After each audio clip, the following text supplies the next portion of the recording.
دفعہ 144 کی خلاف ورزی فیصل آباد میں پی ٹی آئی رہنماؤں پر مقدمہ درج۔ ایم این اے چنگیز احمد خان کاکڑ اور ایم پی اے شاہد جاوید ملک اور ایم پی اے اسماعیل سلح کے خلاف تھانہ سمن آباد میں ایف آئی آر درج کی گئی ہے۔ آپ کو بتاتے چلیں کہ دفعہ 144 کی خلاف ورزی فیصل آباد میں پی ٹی آئی رہنماؤں کے خلاف مقدمہ درج کر لیا گیا ہے۔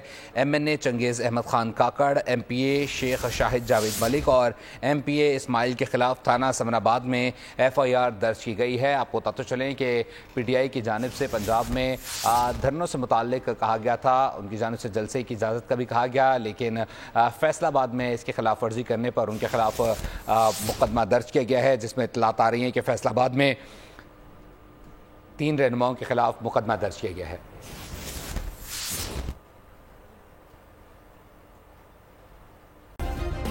سبسکرائب کریں اور بیل دبائیں تاکہ کوئی خبر رہ نہ جائے۔